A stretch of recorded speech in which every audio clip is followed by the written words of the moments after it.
পেটে ছিল তখন তেমন খুব একটা কিছু পারতো না। একটু পড়াশোনায় অমনোযোগী ছিল বা লেখাপড়া করতে চাইতো না। পরে সিদ্ধান্ত নিয়ে আমার বাসার কাছে স্কুলটা হয়, আমার বাসা এখান থেকে 5 কিলোমিটার রাস্তা। এখানে যাওয়ার পরে আমার মেয়ের যে রাইটিং ইমপ্রুভমেন্ট, আমার কাছে খুবই বিষয়টা ভালো লেগেছে যে এই স্কুলের যে ওরাল রাইটিং এবং অন্যান্য কালচারাল অ্যাক্টিভিটিস সবগুলোই আমার কাছে খুব পছন্দ আছে। প্রথম স্কুলে আসা নিয়ে একটু বিরক্ত করতো, কিন্তু স্কুলে কয়েকদিন আসার পর উনি স্কুলে আসতে চায়। এবং সত্যি কথা বলতে এখানকার প্রত্যেকটা ম্যাম, প্রিন্সিপাল ম্যাম খুবই হেল্পফুল। তারা সবসময় গার্জিয়ানদের সাথে কথা বলে কোথায় কী সমস্যা, বাচ্চার কী সমস্যা, এবং ক্লাস টিচার খুবই সাপোর্ট।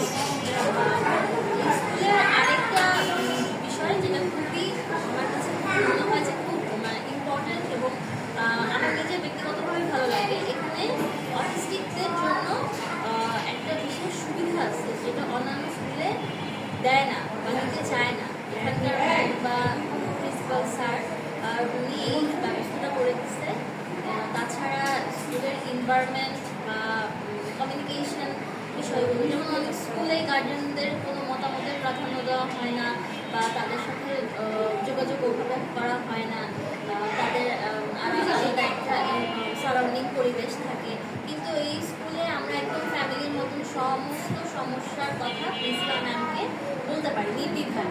বাচ্চার প্রতি পরীক্ষার আগে ম্যাডাম সিটি হোক বা সেমিস্টার হোক আমাদের সাথে গার্জেনদের সাথে কথা বলবে, মিটিং করবে, বাচ্চাদের কী সমস্যা, আমাদের কী সমস্যা, সব কিছুই ম্যাডাম সাপোর্ট করে।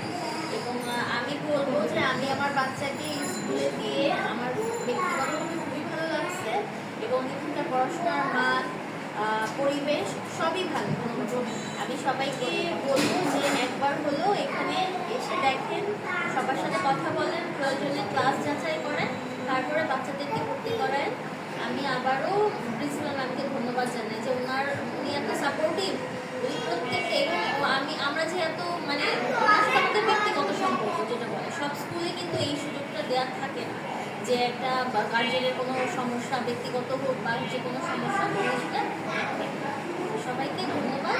আপনারা একবার স্কুল যাচাই করেন, যাচাই করার পরে আপনার বাচ্চাকে দিবেন। প্রয়োজনে এখানে ফ্রি ক্লাস চলতেছে, আপনারা এসে এখানে ফ্রি ক্লাস দেখেন, তারপরে সিদ্ধান্ত নেন যে বাচ্চাকে